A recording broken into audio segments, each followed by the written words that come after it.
Hello बच्चों, स्वागत है आपका मेरे चैनल में। आज हम सीखने वाले हैं क्लास 6 में आने वाले चैप्टर अलजेब्रा के बारे में। चलिए शुरू करते हैं। पहले देखते हैं कि अलजेब्रा है क्या और अलजेब्रा हमें पढ़ना क्यों चाहिए। तो सबसे पहले लेते हैं एग्जाम्पल जो नंबर्स हमने अब तक सीखे हैं, जैसे होल नंबर्स हो गए, फ्रैक्शंस और डेसिमल्स। तो सबसे पहले लेते हैं एग्जाम्पल एक होल नंबर का, जैसे नंबर 10। अब ये नंबर 10 खुद का एक वैल्यू होल्ड करता है जो है 10। मतलब अब अभी लिखेंगे तो वैल्यू 10 है, 10 साल बाद भी लिखेंगे तब भी वैल्यू उसका 10 ही रहेगा।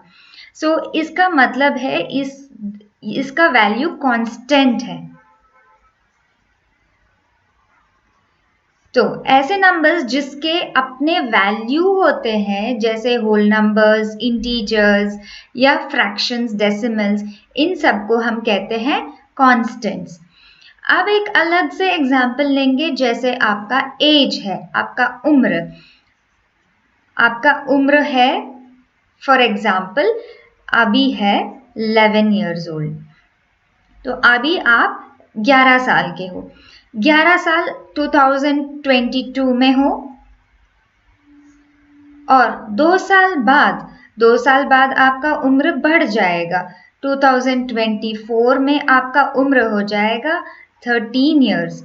इसका मतलब है ये जो एग्जाम्पल हमने लिया है एज का, उसका वैल्यू हर साल बढ़ रहा है, हर साल चेंज हो रहा है, तो कांस्टेंट नहीं है, वेरी कर रहा है।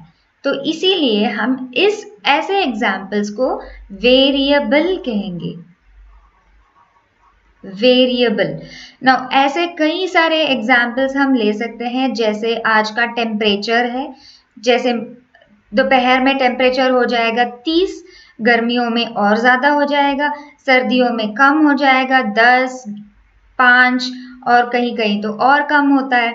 तो टेम्परेचर कहीं एक स्थिर नहीं रहती, कांस्टेंट नहीं है, वेरी कर रहा है। तो इन वैल्यूज, ऐसे एग्जाम्पल्स को हम वेरिएबल्स कहेंगे जिनका वैल्यू चेंज होता रहता है। हमने देखा कि वेरिएबल क्या है। वेरिएबल जैसे हमारा एग्जाम्पल था एज का या टेम्परेचर का, पर इस वैल्यू को हम रिप्रेजेंट कैसे करेंगे, इस टर्म को हम रिप्रेजेंट कैसे करेंगे। तो हम कोई भी अल्फ़ाबेट ले सकते हैं, सहायता ले सकते हैं कोई भी इंग्लिश के अल्फ़ाबेट का या फिर कोई भी सिंबल का। तो सिंबल का हम एग्जाम्पल्स बाद में देखेंगे। अभी के लिए हम देखेंगे कि A to Z जो है, हम कोई भी अल्फ़ाबेट का यूज़ कर सकते हैं। तो सबसे ज़्यादा जो यूज़ होता है वो X है। तो लेट्स से एज जो है आज हम रिप्रेजेंट करेंगे with the alphabet of X, ठीक है। और अभी का वैल्यू है X इज 11 ईयर्स। तो X + 2, जैसे मैंने एग्जाम्पल में बताया, X 2 साल बाद जब हम देखेंगे X 2 साल बाद मतलब 2 प्लस हो जाएंगे आपकी एज, तो हो जाएगा 13 ईयर्स। अब इसे जो कहते हैं, इसमें एक वेरिएबल है जो कि हमारा X है, फिर हमारे पास एक कांस्टेंट है जो 2 है और एक और कांस्टेंट है जो 13 है। तो ऐसे एक इक्वेशन या फिर एक्सप्रेशन जिसमें एक वेरिएबल का यूज हम करते हैं, इसको हम अलजेब्राइक एक्सप्रेशन कहेंगे। किसी भी एक्सप्रेशन में जब वेरिएबल यूज होता है उसे हम अलजेब्राइक एक्सप्रेशन या फिर अलजेब्राइक इक्वेशन कहेंगे। तो this is the use of algebra. Algebra तब यूज होता है जब हमें कोई क्वांटिटी का वैल्यू नहीं पता हो। अब इस अलजेब्राइक एक्सप्रेशन को अच्छे से समझने के लिए हम लेते हैं एग्जाम्पल इस स्क्वायर का। स्क्वायर का प्रॉपर्टीज हम सबको पता है। स्क्वायर में सारे जो साइड्स है सेम होते हैं, पर अभी इस स्क्वायर का मुझे साइड का वैल्यू नहीं पता, सो मैं लिखूंगी x सेंटीमीटर्स। x सेंटीमीटर्स एक जगह हो गया तो सारे तो x सेंटीमीटर्स, सारे x सेंटीमीटर्स हो जाएंगे। अब मुझे फाइंड आउट करना है इसका पेरीमीटर। पेरीमीटर फाइंड आउट करना है। पेरीमीटर का मतलब बाउंड्री होता है, तो बाउंड्री में कितने x है? आई हैव एक x, फिर एक और x, फिर एक और x and one more x। तो मेरे पास सेम जो वेरिएबल है वो 4 बार ऐड कर रही हूं। इसका मतलब ये 4 टाइम्स मैं ऐड कर रही हूं, तो 4 इंटू x लिख सकती हूँ। ठीक है, 4 इंटू एक्स। अब हम ये जो सिंबल है मल्टीप्लिकेशन का, इसको लिखना अवॉइड करते हैं अलजेब्रा में, इसलिए क्योंकि ये कंफ्यूजन क्रिएट कर सकता है। तो इसको अवॉइड करके हम लिखेंगे सिर्फ 4x। अब आप देख सकते हैं कि 4 जो है, जो कांस्टेंट 4 है, वो मल्टीप्लाई किया गया है x के साथ, जो कि एक वेरिएबल है। अब इस कांस्टेंट को हम कोएफिशिएंट कहेंगे, तो ये हो गया हमारा नेक्स्ट टर्म जो है कोएफिशिएंट। और जो ये पूरा टर्म है, जो 4x का जो पूरा टर्म है, इसको हम कहेंगे एक अलजेब्राइक टर्म।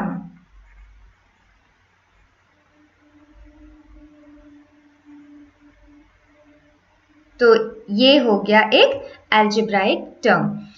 अब हम टर्म्स के बीच में जो डिविजन्स है या जो क्लासिफिकेशंस है, उसको नेक्स्ट देखेंगे। अब इसको अच्छे से और समझने के लिए हम लेते हैं एक अलग शेप का, जो है हमारा रेक्टेंगल। अब रेक्टेंगल में हमें सबको पता है कि जो ऑपोजिट साइड्स हैं वो सिमिलर होते हैं। x सेंटीमीटर हो गए तो इसका ऑपोजिट साइड x सेंटीमीटर है, पर इसका जो नेक्स्ट, इसका एडजेसेंट साइड, जो साइड ये है, ये वाला साइड है, ये सेम नहीं रहेगा, तो इसको हम अलग सिंबल डिनोट करेंगे। x लेंगे तो सेम हो जाएगा, तो इसलिए हम अलग सा सिंबल लेंगे। अब लेंगे y सेंटीमीटर्स। अब हम फिर से इसका पेरीमीटर फाइंड आउट करेंगे। नाउ पेरीमीटर में हम फिर से सारे चारों कोनों को हम ऐड करेंगे, x plus y plus x plus y. अब हम देख सकते हैं कि इस एक्सप्रेशन में जो x प्लस वाई है, दो x है जो सेम है, इसको मैं रीऑर्डर कर रही हूं, फिर से लिख रही हूं पर अलग ऑर्डर में, x plus y plus y. अब पिछले एग्जाम्पल की तरह 2 बार x मैंने ऐड किया, तो इसको हम 2x भी लिख सकते हैं। x प्लस एक्स 2 टाइम्स हो गए, तो 2x प्लस 2y। अब हम यहाँ पे देखेंगे कि x और y दो अलग टर्म्स हैं, इनको हम और ऐड नहीं कर सकते क्योंकि x और y अलग टर्म्स हैं। तो यहाँ पे हम लिखेंगे x and y are unlike terms. पहले हमने देखे कि अलजेब्राइक टर्म्स क्या है, और हमने देखा कि सारे x जो थे वो सेम थे, तो हमने ऐड कर दिए, पर x और y अलग हो गए। अब हम इनको ऐड नहीं कर सकते क्योंकि ये अनलाइक टर्म्स हैं। तो यहाँ पे जो हमने देखे 4 बार x लिखे हैं, x हो गए लाइक टर्म्स, यहाँ पे आ गए तो ये हो गए अनलाइक टर्म्स। अब एक और एग्जाम्पल को देखेंगे जिसमें हम अनलाइक टर्म्स के बारे में थोड़ा और ज्यादा डेप्थ। इस एग्जाम्पल में we have 10 boxes of carton, 10 and each box contain 8 toys. तो हमारे पास 10 कार्टन है, नंबर ऑफ बॉक्सेस जो है हमारे पास 10 है, और हर बॉक्स के अंदर नंबर ऑफ टॉयज पर बॉक्स जो है वो है 8। तो टोटल नंबर ऑफ टॉयज कितने हो गए?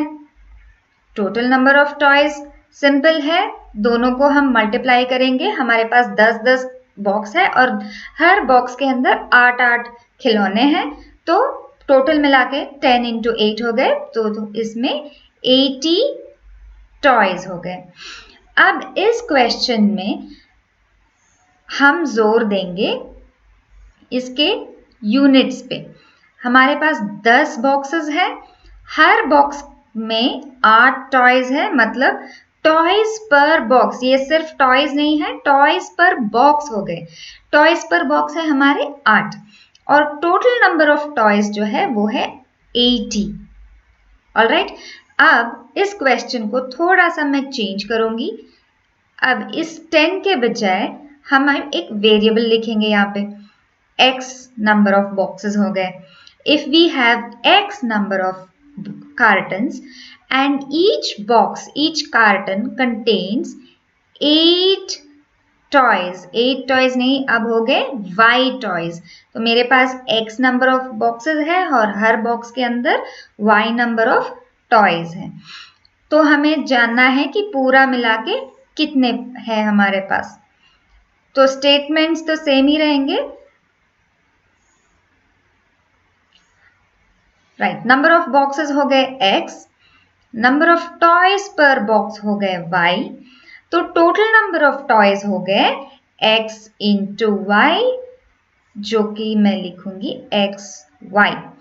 अब हम देखेंगे जो x है नंबर ऑफ बॉक्सेस, y है टॉयज पर बॉक्स और टोटल नंबर ऑफ टॉयज है xy।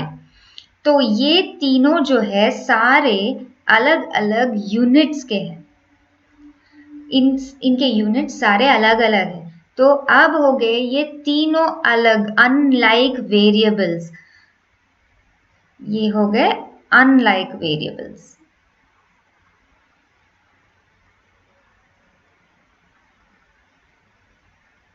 ऑलराइट, अब जो नेक्स्ट हम पढ़ेंगे वो है polynomials and type of polynomials. अब ये इसका मतलब क्या है, what is the meaning of this polynomial? Polynomial is another word for a algebraic expression, मतलब algebraic expression को ही हम पॉलिनोमियल भी कहेंगे। पर इस पॉलिनोमियल में कुछ क्लासिफिकेशंस हैं, तो हम दो बेसिस पे इसको क्लासिफाई करेंगे। सबसे पहला क्लासिफिकेशन है कितने टर्म्स है इस पॉलिनोमियल के अंदर, तो पहला क्लासिफिकेशन है टर्म्स का। सेकेंड क्लासिफिकेशन वो है कितना डिग्री है पॉलिनोमियल में। तो एक एक करके देखेंगे, पहले देखेंगे कि टर्म के बेसिस पे क्या क्या क्लासिफिकेशंस हैं।